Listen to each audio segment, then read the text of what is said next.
Annabelle doll. इस doll का नाम आपने कहीं ना कहीं तो सुना ही होगा। इस डॉल के ऊपर 2 मूवी भी बन चुकी है। ये सब कैसे शुरू हुआ आज हम इस वीडियो में देखने जा रहे हैं। तो ये कहानी शुरू होती है 1970 में। एक दिन एक औरत रात के अंधेरे में अपने ऑफिस से घर लौट रही थी। तभी एक दुकान पर उसकी नज़र पड़ी और वो दुकान एंटीक शॉप था। उस दुकान में उस औरत को सबसे अच्छी एक डॉल लगी। जब वो डॉल लेकर दुकान के काउंटर पर गई तो काउंटर वाले ने पैसे लेने से इनकार कर दिया और कहा, आप हमारे लकी कस्टमर हैं। ये सुनकर औरत को अजीब लगा, पर जो चीज़ मुफ्त में मिल रही है उस पर सवाल क्यों खड़े करना, ये सोचकर वो दुकान से बाहर निकल आई। एक दिन सुबह सुबह हॉस्टल की घंटी बजी। हॉस्टल में दोना और उसकी 2 सहेली रहती थी। एक का नाम था लुई और दूसरे का नाम था जिनी। दोना ने आकर दरवाज़ा खोला।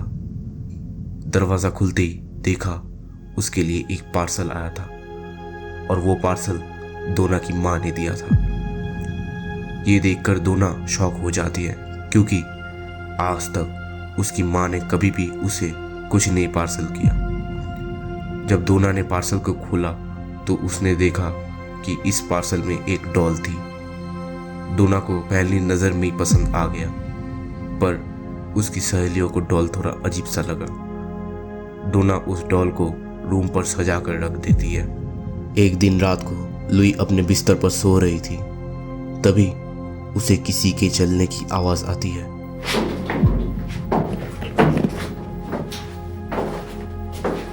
जब वो आवाज़ का पीछा करती है तभी दोना के रूम के सामने आवाज़ बंद हो गई। जब लुई ने दोना का दरवाज़ा खोला तो देखा दोना बिस्तर पर सो रही थी। जब वो धीरे से दरवाज़ा बंद करती है तभी उसकी नज़र डॉल पर पड़ती है। डॉल को देखकर लुई को कैसा अजीब सा लगता है। फिर वो दरवाज़ा बंद कर देती है और सोचती है ये उसका वहम होगा। फिर अगली सुबह ये बात वो किसी को नहीं बताती है। लुई ने देखा दोना को बहुत ज़्यादा उस डॉल से लगाव हो गया था। सब अपना काम करने के लिए हॉस्पिटल चले जाते हैं, क्योंकि ये सब नर्स थे। फिर से रात को उसे किसी की चलने की आवाज़ आती है और इस बार जिनी भी ये आवाज़ सुनती है। दोनों उस आवाज़ का पीछा करते, पर जब भी वो दोना के रूम के सामने आते वो आवाज़ बंद हो जाती। इस बार जिनी ने दोना का दरवाज़ा खोला और देखा दोना उस डॉल को लेकर सो रही थी। फिर दरवाज़ा बंद कर देती है। फिर दोनों रूम की तरफ बढ़े और तभी अचानक उन्हें फिर से किसी के चलने की आवाज़ आती है और फिर से लुई और जिनी आवाज़ का पीछा करते और दोना के रूम का दरवाज़ा खोलते। और खुलते ही वो दोनों शॉक, क्योंकि अब वो डॉल बिस्तर पर नहीं थी, टेबल पर थी।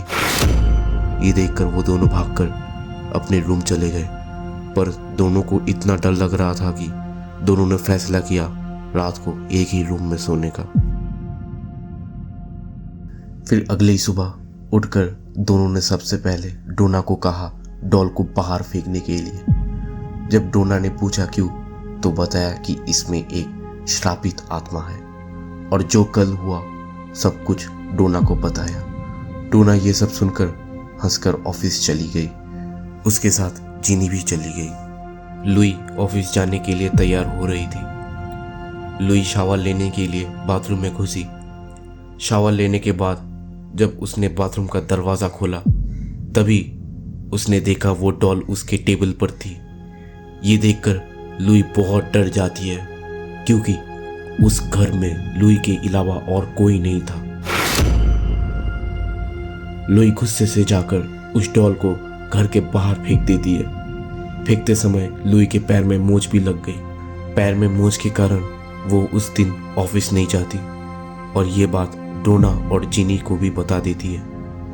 वो लोग उसे रेस्ट करने के लिए कहते हैं। जब शाम को डोना ऑफिस से घर लौट रही थी तभी उसने देखा उसका डॉल किसी ने कूड़ेदान में फेंक दिया है। फिर उसने उस डॉल को उठाया और अपने साथ लेकर गई। डोना को शक हो गया था कि ये काम लुई ने किया है, डोना गुस्सा होकर लुई से झगड़ा करती है। लुई उसे समझाने की कोशिश करती है कि ये डॉल एक श्रापित डॉल है, पर डोना विश्वास ही नहीं करती। फिर दोनों के बीच में झगड़ा हो जाता है और डोना गुस्से से घर से बाहर निकल जाती है। अब जो होता है आपको विश्वास नहीं होगा। लुई अकेले उस घर में थी, तभी वो देखती है वो डॉल एक लोहे का रॉड लेकर उसकी तरफ बढ़ रही है। लुई ये सब देखकर भागती है, पर अचानक घर का सब दरवाज़ा बंद हो जाता है। लाइट्स भी फ्लिकर होती है। फिर उस डॉल ने लुई के ऊपर एक जानलेवा हमला किया। उस लोहे के रॉड से लुई के सर पर जोर से मारा और लुई बेहोश हो गई।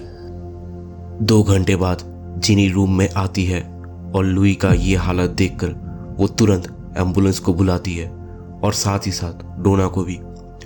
एम्बुलेंस तुरंत आ जाती है और लुई को लेकर हॉस्पिटल चली जाती है। अब डोना भी आ चुकी थी। उसने आते ही अपने घर का दरवाज़ा खोला और अपने डॉल को देखा। डॉल को देखकर वो दोनों हैरान हो जाते हैं, क्योंकि डॉल के हाथ में खून था। अब डोना को भी शक हो गया कि इस डॉल में कुछ तो गड़बड़ी है। फिर हॉस्पिटल से जिनी को कॉल आता है कुछ फॉर्मेलिटीज़ के लिए। जिनी और डोना हॉस्पिटल की तरफ रवाना देते हैं। डॉक्टर ने उनसे कहा कि लुई के सिर पर गहरा चोट आया है और इंटरनल ब्लीडिंग भी हो रही है। उसका ऑपरेशन करना पड़ेगा, पर ऑपरेशन सक्सेसफुल हो भी सकता है या नहीं भी। ये सुनकर दोनों को बहुत बुरा फील हो रहा था। फिर कुछ घंटे बाद ऑपरेशन सक्सेसफुल हो जाता है। ये सुनकर दोनों चैन की सांस ले पाए। फिर 2 दिन बाद लुई को होश आता है और वो कहती है उसके ऊपर उस डॉल ने जानलेवा हमला किया था। ये सुनकर डोना तुरंत अपने हॉस्टल जाती है और उस डॉल को लेकर चर्च चली जाती है। उस चर्च का फादर डॉल देखकर समझ गया कि ये उनके बस की नहीं है। फिर फादर उसे एड और लॉरेन का नंबर देते हैं और डोना उन्हें कॉल करके सब कुछ बता देती है। वो लोग शाम को आते हैं और कुछ तंत्र मंत्र करने के बाद वो लोग उस डॉल को लेकर अपने घर चले जाते हैं और अपने म्यूजियम में उस डॉल को रख देते हैं। साथ ही साथ डोना, लुई और जिनी उस हॉस्टल को छोड़ देती है और नए हॉस्टल में शिफ्ट हो जाती है।